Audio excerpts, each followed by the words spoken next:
गौरव जी, मैं इस चर्चा की शुरुआत करना चाहता हूं। पहला सवाल, क्या उत्तर प्रदेश में अतिक्रमण और बिजली चोरी के खिलाफ केवल संभल में ही कार्रवाई हो रही है क्या? यह पहला सवाल है, क्योंकि समाजवादी पार्टी स्पेसिफिकली इस बात को लेकर आरोप लगा रही है। दूसरा सवाल, क्या यूपी सरकार बगैर धार्मिक पहचान के अवैध अतिक्रमण खाली करा रहा है? और तीसरा सवाल, यूपी में कानून व्यवस्था के काम को मजहबी रंग देने की राजनीति कौन कर रहा है?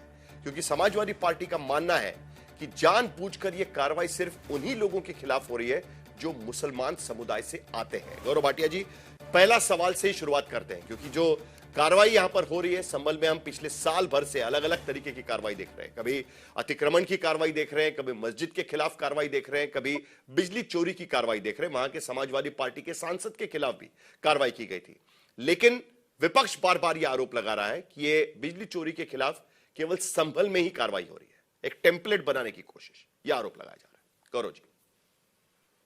साहिल जी, देखिए, सबसे पहले तो ये तो बहुत गर्व की बात है हर नागरिक के लिए, संविधान संगत, कानून संगत कार्रवाई होती है और सरकारी जमीन जिस पे अतिक्रमण है उसको खाली कराया जा रहा है। इसमें मजहब कहां से आ जाता है ये मैं समझ नहीं पाया। दूसरी बात, पूरी रिपोर्ट मैंने देखी साहिल जी, कहीं पे भी जब ये अतिक्रमण हटाया जा रहा है सरकारी जमीन से, तो कोई व्यक्ति सामने आके ये नहीं कहता है कि ये जमीन मेरी है, मैंने अतिक्रमण नहीं किया। जब व्यक्ति नहीं कह रहा, मुतावली नहीं कह रहा, मस्जिद के लोग नहीं कह रहे, तो ये समाजवादी पार्टी एकदम से मौलाना पार्टी क्यों बन जाती है और अतिक्रमण की पैरवी करने लगती है, ये चिंताजनक है। दूसरी बात, बिजली चोरी। तो मैं ये पूछना चाहता हूं कि अगर एक मस्जिद से 50 कनेक्शन जो अवैध है दिए जाते हैं, क्या ये उचित है? और अगर एक जिलाधिकारी निकलता है और कार्रवाई करता है तो कहा जाता है कि ये मजहब पे है और बाकी जिलों में नहीं हो रही। तो मैं सबसे पहले तो ये कहूंगा, देखिए, हमने देखा है योगी जी की सरकार में कानून का राज है, कानून व्यवस्था कैसे चुस्त है, दुरुस्त है। और जब अखिलेश यादव मुख्यमंत्री थे तो मजहब के आधार पे ही कार्रवाई नहीं होती थी। मैं आपको बता दूं, मुजफ्फरनगर दंगे हुए, जो आरोपी थे वो मुसलमान थे। आजम खां का फोन गया, आपके चैनल ने भी वो स्टिंग चलाया था और कहा गया एफआईआर मत लिखना। तो आज जो बड़ा मुद्दा होना चाहिए वो ये होना चाहिए कि इस देश में न्यायालय भी हैं। अगर कुछ गैर कानूनी कर रही है सरकार तो कानून जो है अपना काम करेगा, ये न्यायालय आदेश दे सकते हैं। दूसरी बात, वो व्यक्ति खुद बाहर निकल के नहीं कहता है कि मैंने अतिक्रमण नहीं किया। तीसरी बड़ी बात, हर बात पे मजहब को ले आना, इस तरह से ये हौसला बढ़ाते हैं उन लोगों का जो माफिया होते हैं, भू माफिया होते हैं, सरकारी जमीनों पे अतिक्रमण करते हैं। और मैं आपको एक उदाहरण देता हूं, जब बात आई थी माफिया अतीक अहमद की और हमने देखा मुख्तार अंसारी की, विधानसभा के पटल पर योगी आदित्यनाथ जी ने वो कहा जो एक मुख्यमंत्री को कहना चाहिए कि मिट्टी में मिल जाएंगे माफिया। दर्द किसको हुआ था? अखिलेश यादव बोले थे कि ऐसे नहीं बोलना चाहिए। मैं पूछता हूं, बुलडोजर चलना ये कानून का प्रतीक है, और अगर किसी को लगता है कि गलत चल रहा है तो न्यायालय के दरवाजे उसके लिए खुले हुए हैं।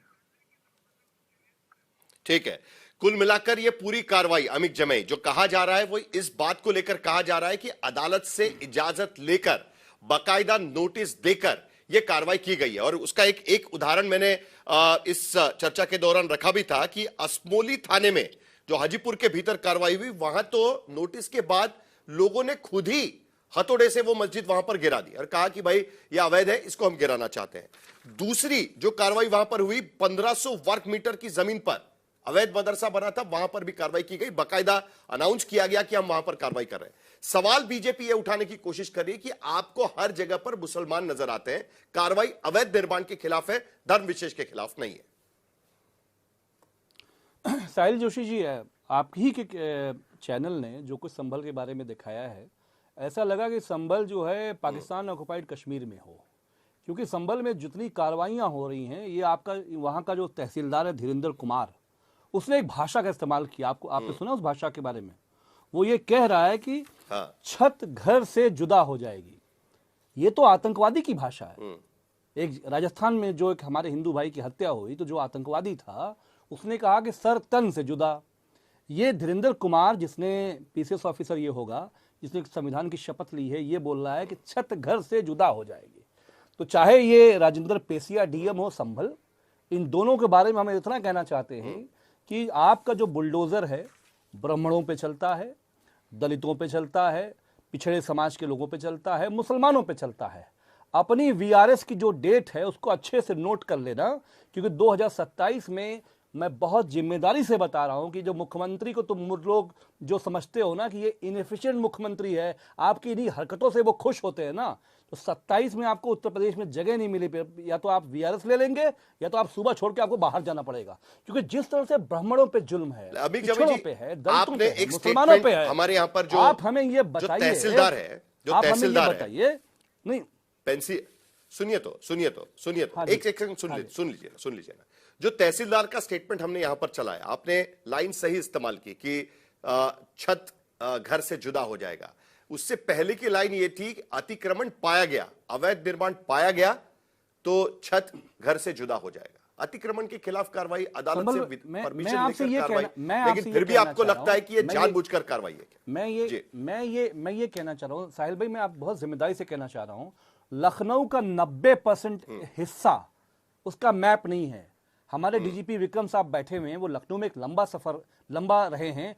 किस मंदिर का, किस गुरुद्वारे का, किस चर्च का, किस मस्जिद का 99% जो है नक्शा नहीं होगा। कौन सा नक्शा बनता है भाई धार्मिक स्थलों का? तो ये जो सिलेक्टिव कार्रवाइयां हैं मुसलमानों पे, जितना करना है आप कर लो। बिजली के नाम पे जो पुलिस होती है बिजली के साथ जुड़ी हुई, दलितों के पिछड़ों के घर पे जाके जो गुंडई तांडव करती है, इसीलिए माननीय अखिलेश यादव जी ने बहुत साफ कहा है कि 27 की सरकार आने के बाद जितनी भी ये बिजली का पूरे केसेस हैं, एक दिन में पूरे प्रदेश के लोगों के 80% आबादी का खत्म किया जाएगा। और ये जो संभल का डीएम है और जो धीरेन्द्र कुमार तहसीलदार, अगर नेतागिरी करनी है तो नौकरी छोड़ के भारतीय जनता पार्टी ज्वाइन करके नेतागिरी करो। बयानबाजी को लेकर चलेगा उत्तर प्रदेश के अंदर। इससे पहले भी संभल के भीतर इस तरीके की बयानबाजी सरकारी अधिकारियों से देखी गई थी, उसको लेकर कई सवाल उठाए गए थे। लेकिन चर्चा आज अवैध निर्माणों की है। अगर अवैध निर्माण होता है तो उस पर कार्रवाई होगी, और कई जगह पर अदालत से इजाजत लेकर वहां पर कार्रवाई हुई। अमित जमे जी, आपको याद होगा जब वाराणसी के भीतर जब मंदिर तोड़े गए थे, तब भी समाजवादी पार्टी उस पर सवाल उठाने की कोशिश कर रही थी। तो तब तो वहां पर धर्म विशेष के मंदिर आपको नहीं दिखाई दिए थे। इस सवाल पर मैं आपके पास आऊंगा, लेकिन जरा जल्दी से गौरव भाटिया जी से मुझे एक प्रतिक्रिया।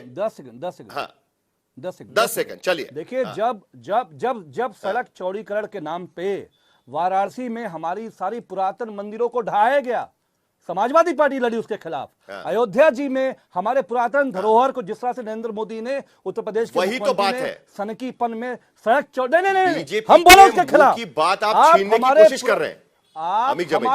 आप हमारे पुरातन मंदिरों को, मस्जिदों को ढहाएंगे, इसका फैसला अयोध्या जी में हो गया है। तो 27 में आप तैयार रहिए कि इसका फैसला पुराना मंदिर की जनता ने तय कर लिया है। तो यही तो बात है ना, पक्षपात वाला आरोप टिकता नहीं है। सरकार तो वही कह रही है कि हम सड़क चौड़ी कर रहे थे, वहां पर हमने मंदिर तोड़े। यहां तो आप पक्षपात का आरोप लगा रहे हैं ना। आपका आरोप क्या है? साहिल जी मैं ये कह रहा हूं, मेरा आरोप ये है कि पूरे उत्तर प्रदेश में ब्राह्मणों के जितने भी केसेस के मामले हैं, विक्रम जी बताएंगे।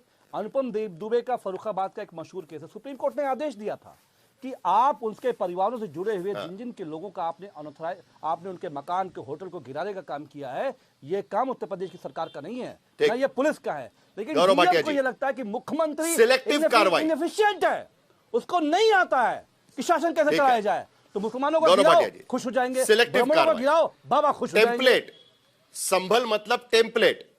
लोकसभा चुनाव के बाद संभल पर विशेष ध्यान, संभल को एक तरीके से टेम्पलेट बनाया जा रहा है कि भाई देखिए यहीं पर सब कुछ होता है गलत जो होता है, और वो भी मुस्लिम बहुल इलाके में। समाजवादी पार्टी एक तरीके से वही कहने की कोशिश कर रही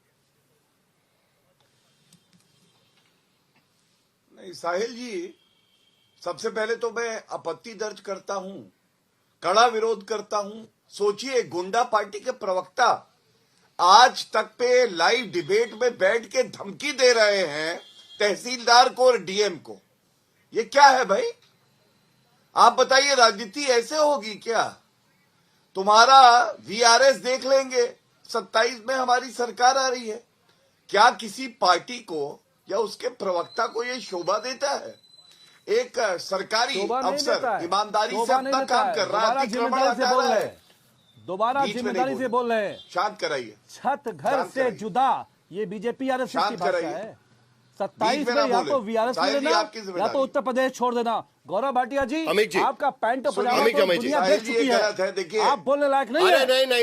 नहीं, please please please please please Amit जमे जी प्लीज उतार देंगे आपका एक पैंट भी, दूसरे आज हम पर पजामा पहले उतर व्यक्तिगत चुके हैं टिप्पणी आपका। इस डिबेट पे मत कराइएगा। नहीं अमित जमे प्लीज प्लीज दुनिया में आपका नहीं, पजामा किसी भी तरीके से मैं इस डिबेट में किसी भी तरीके से एक दूसरे के खिलाफ व्यक्तिगत टिप्पणी नहीं होगी अमित जमे जी।